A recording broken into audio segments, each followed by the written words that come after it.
అదరకొట్టే కారం రంగు రుచి ఆచి కారం పొడి.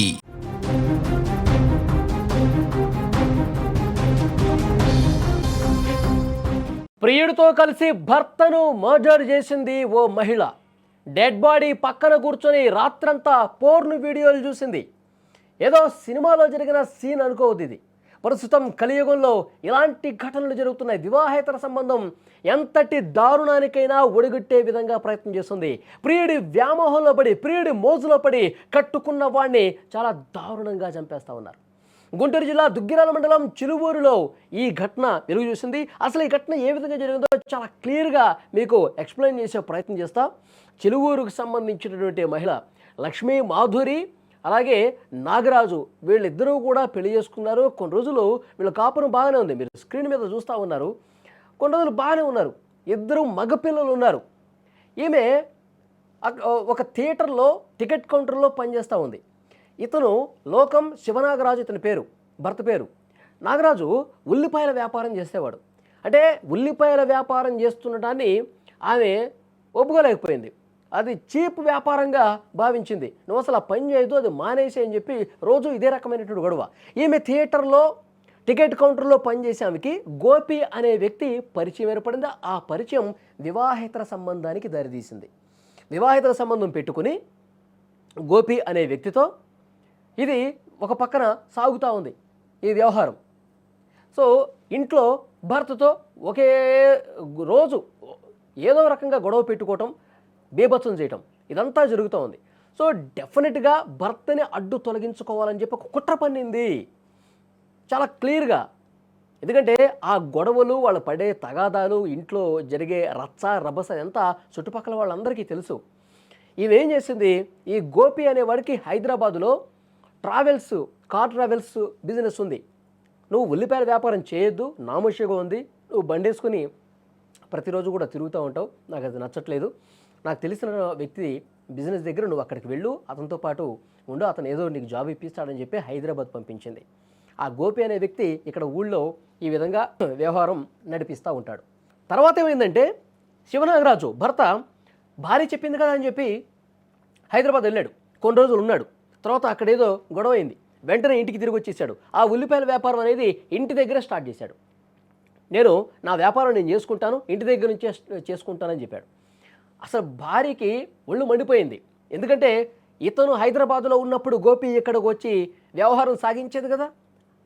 ఇక ఆమె గోపితో కలిసి రహస్యంగా ఎవరికి తెలియకుండా గుట్టు చప్పుడుగా కాకుండా వ్యవహారం నడిపించేది, దానికి అడ్డుగా ఉన్నాడని చెప్పి మళ్ళీ గొడవలు పెట్టుకోవడం స్టార్ట్ చేసింది.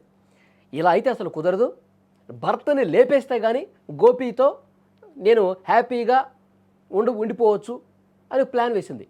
భర్తని చంపాలని చెప్పి నిర్ణయించుకుంది. 2 రోజుల క్రితం బిర్యానీ వండి ప్రేమగా బిర్యానీని తినిపిస్తున్నానని చెప్పి ప్లేట్లో బిర్యానీ పెట్టుకుని ఆ బిర్యానీలో 20 నిద్ర మాత్రలు కలిపిందండి ఆ మహాతల్లి భర్తను చంపడం కోసం.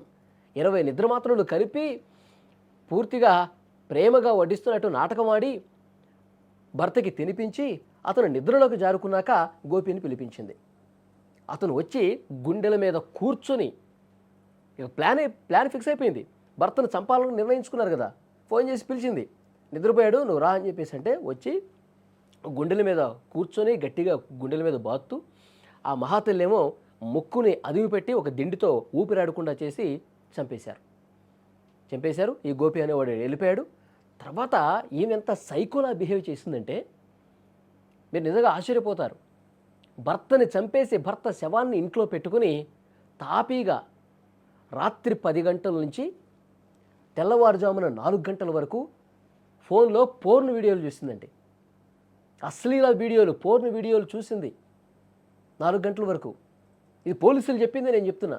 4 గంటల వరకు చూసి తెల్లవారుతుంది అనుకున్నటువంటి టైంలో ఇక ఏడవటం స్టార్ట్ చేసింది. గుండెలు బాదుకుంటూ ఇక డ్రామా మొత్తం మహానటిని మించిపోయే విధంగా ఏడుస్తోంది, పెడబొబ్బలు పెడుతోంది. ఏమైంది నీకని చెప్పి గుండెలు బాదుకుంటూ రోధిస్తూ అటుపక్కన వాళ్ళని ఇటుపక్కన వాళ్ళని నిద్రలేపే ప్రయత్నం చేసింది. వాడు బయటకు వచ్చిన తర్వాత గుండెపోటుతో చనిపోయాడు, గుండె పట్టుకొని ఒక్కసారిగా కుప్పకూలిపోయాడు, తెల్లవారుజామున గుండెపోటు వచ్చింది మా ఆయనకి అని చెప్పి అందరినీ నమ్మించే ప్రయత్నం చేసింది. హుటాహుటిన ఆసుపత్రికి తీసుకెళ్ళిపోయారు. ఇక ఇక చనిపోయాడమ్మా అని చెప్పి నిర్ధారించుకున్న తర్వాత అంత్యక్రియలకి ఏర్పాట్లు చేస్తూ ఉన్నారు. కానీ చుట్టుపక్కల ఉన్న వాళ్ళందరికీ కూడా అప్పటికి డౌట్ ఉందండి. ఎందుకంటే ఎప్పుడు గొడవలు జరుగుతూ ఉండేవి. ఈ రహస్యంగా ఇవి సాగించే వ్యవహారం మొత్తం కూడా ఇంటి చుట్టుపక్కల కొంతమందికి తెలుసు.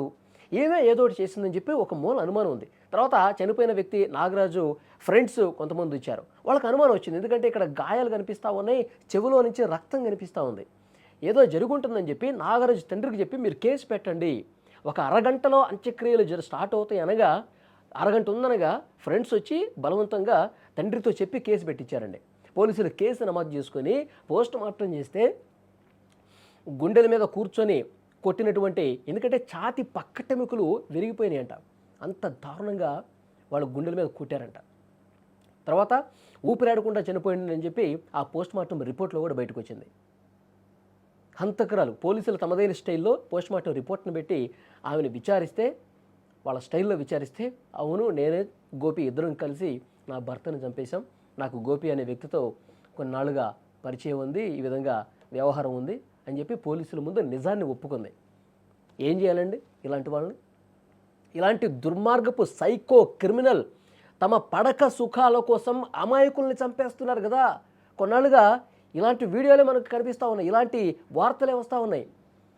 ఇలాంటి నీచపు బుద్ధి కలిగిన వాళ్ళని, పనికి మాలినట్టు వాళ్ళని, ఒక సైకో వాళ్ళ మహిళల్ని ఏం చేస్తే పాపం అండి? వీళ్ళు అసలు బతికే రైట్ ఉందా? పాపం అమాయకులైనటువంటి భర్తల్ని, అసలు ఏమీ తెలియనటువంటి భర్తల్ని ఇంత దారుణంగా నమ్మించి, నా ప్రేమను నటించి ప్రేమగా బిర్యానీ పెట్టింది, అందులో 20 నిద్రమాత్రలు కలిపిందంట. చూడండి ఎంత దారుణం.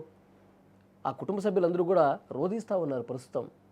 సో ఇలాంటి మహిళల్ని మళ్ళీ వేరొక మహిళ భర్తని చంపకుండాలంటే ఏం చేయాలన్నది కూడా చాలా సీరియస్గా ఆలోచన చేయాలి.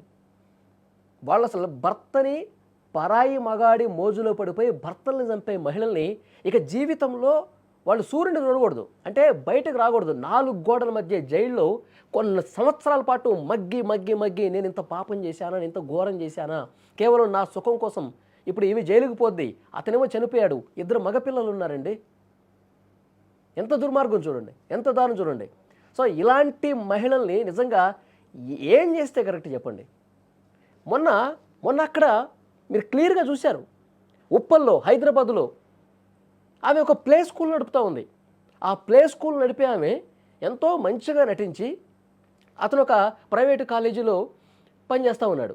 అతన్ని ఇంటికి తీసుకొచ్చి మరీ ప్రేమగా నటించి బాయ్ ఫ్రెండ్ని తీసుకొచ్చి మరీ చంపేసిందండి. మొన్న నిజామాబాద్లో చూసాం ఇలాంటి ఘటన జరిగింది. అంటే చంపడానికి కూడా వాళ్ళు ఎట్లా ప్లాన్ చేస్తూ ఉన్నారు, అసలు ఏమాత్రం అనుమానం రాకూడదు, యాక్సిడెంట్లు చేసి కూడా చంపేస్తున్నారు కొంతమంది. మనం మేఘాలయ హనీమూన్ మర్డర్ చూసాం కదా. ఇట్లా 1 కాదు 2 కాదండి, ఎన్నో కేసులు భార్యలు భర్తల్ని చాలా దారుణంగా చంపేస్తూ ఉన్నారు.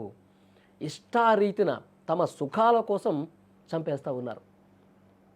మీరు తప్పకుండా ఈ వీడియో చూస్తున్న వాళ్ళు కామెంట్ బాక్స్లో తెలియజేయండి. ఎంత బాగా నటిస్తూ ఉన్నారండి.